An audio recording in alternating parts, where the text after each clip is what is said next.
So I really am against lists of the worst films of the year. I try hard to find something in each film I see to be positive about, and usually I find quite a lot in the worst of films. I know making films is an arduous process, especially in horror, and while it may not be great, someone worked their ass off to make it, and I respect all of that hard work, even though I might not like the final product. I started naming my least favorite horror film of the year last year when I pointed out my disdain for Climax, which was a critical darling, but a film I could hardly stand enough to finish. With that film, the pretension was thick, and the cast had this vapid and shallow attitude, which I found in some of the attitudes in those who reviewed it. This year, another film garnered a tidal wave of critical acclaim, but after viewing it, I found myself not only disliking it for reasons I'm about to explain, but loathing those who praised it to be the triumph it was not. At least in my book. And that film was The Lighthouse.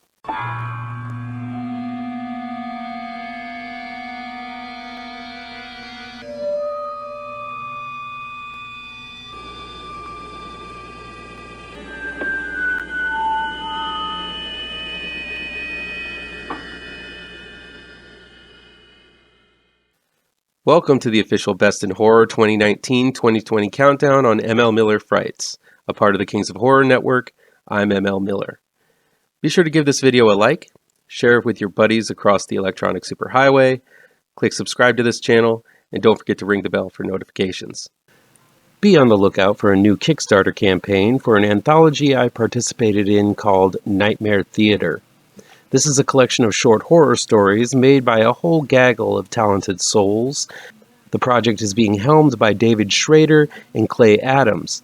I paired up with my pirouette artist extraordinaire, Carlos Granda, for a morbidly fun morality tale to filmgoers who dare break the rules of common courtesy in the wrong theater. If you're interested in fun, scary, and gory horror, please support the Nightmare Theater Kickstarter campaign. Look below for the link. I want to thank everybody for following my Best in Horror Countdown 2019 through 2020 over the last month. It was a lot of fun to make these videos and write those reviews, and it was great to hear your feedback about them. Now that that's over, I'm on to my least favorite horror film of the year, and I'm sure I might get some flack over this, but I really disliked The Lighthouse. It was released on November 1st in 2019.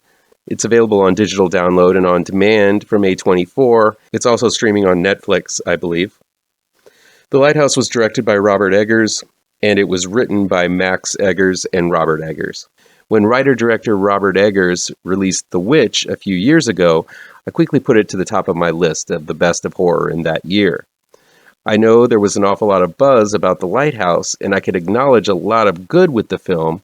Still, I'm going to file it under not for me. In the late 1800s, a pair of swarthy lighthouse keepers are assigned to maintain the lighthouse and live on a remote New England island for a month. Robert Pattinson plays Ephraim Winslow, a younger lighthouse man, while Willem Dafoe plays the swarthier and elder of the two seamen, Thomas Wake. After 4 weeks, when their replacements fail to show up, the two keepers begin to lose their frickin' minds. In 2 films, Robert Eggers has established himself as an extremely talented filmmaker in terms of making every inch of his film look absolutely authentic to the time it was set. In The Witch, it was as if Eggers transported his camera to a colonial village, capturing every well-worn nook and cranny with excruciating detail. Eggers does the same with The Lighthouse. The setting and scenery, highlighted in harsh black and white, feels cold, waterlogged, grimy, and absolutely miserable. This life the two keepers live is a horrendous one, filled with disgusting sea rot and waste. One understands why Winslow and Wake are such weather-worn characters, given the abhorrent environment this film takes place in. Everything from the uniforms to the kerosene lamps to the whiskey bottles feel as if it were transplanted from over 100 years ago. I sincerely think Eggers' attention to detail is his finest quality, and it makes the film easy to slip into, given that everything looks as it should be. He at the very least deserves recognition because he seems to do it with a limited budget as well.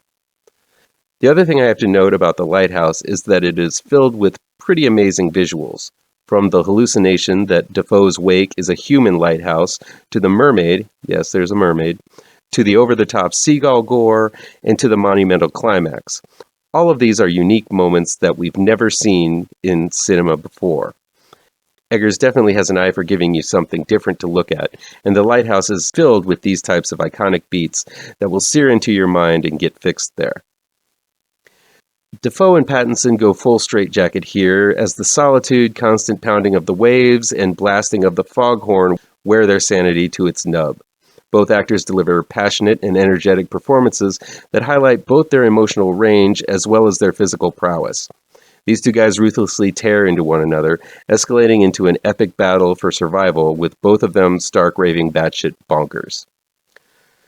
So with good performances, authentic scenery, juicy gore, and highly imaginative imagery, why do I feel so hesitant to give The Lighthouse a recommendation? Well, maybe because Eggers goes full tilt art house with this one. It's black and white, it's framed as if you were watching a television or an old-timey camera rather than the full letterbox format. Instead of playing it safe, he decides to double down on what made The Witch so unique.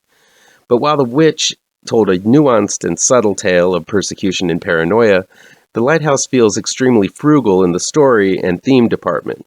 It's as if he used the black and whites and the square framing to cover up the lack of depth this movie had.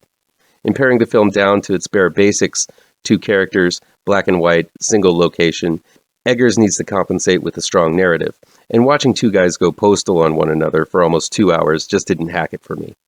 I felt a lot of the story is told to us in the long arguments between Defoe and Pattinson, and not enough of it played out in an interesting way.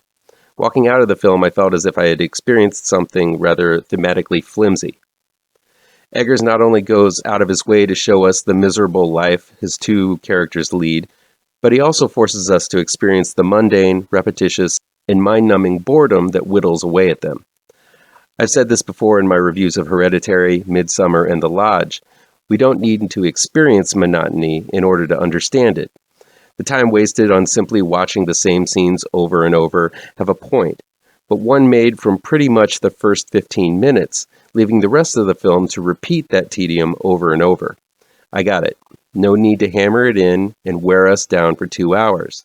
The point was made, and I feel it's overkill and a bit pompous to draw the story out to such gratuitous lengths. I mean, Defoe and Pattinson are literally sitting around smelling each other's farts for 2 and change hours. That's what The Lighthouse is. There are those who are touting The Lighthouse as the greatest thing since the first potato was mashed. I respect that.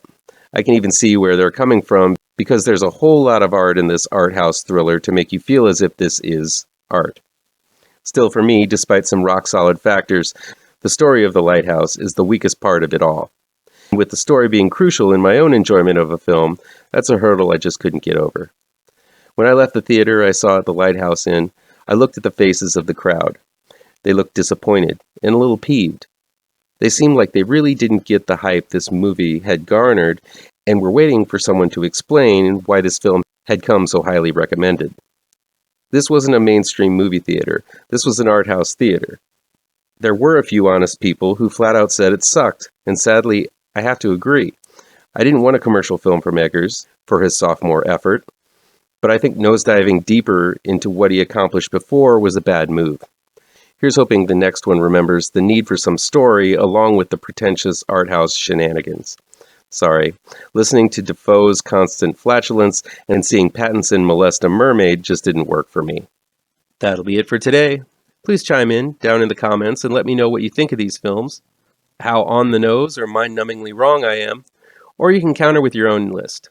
If you like this video, please pound that thumbs up button. Share this video with your social media addicted pals. If you're looking for written reviews, you can find them on mlmillerwrites.com. Don't forget I have 2 new horror comic book trade paperbacks that you should look for. GRAVETRANCERS is out right now, and Pirouette, collecting never-before-published issues, will be out in late November, early December, Diamond Order Code APR 201712. And be sure to subscribe to this channel, and ring that bell for notifications, so you can be the first to see my future videos. Thank you so much for your time, and take care.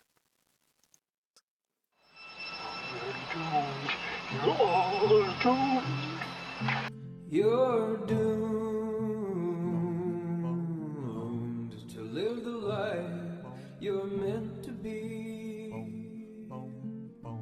stuck inside your reality. You're doomed. Oh, you're doomed. You're doomed.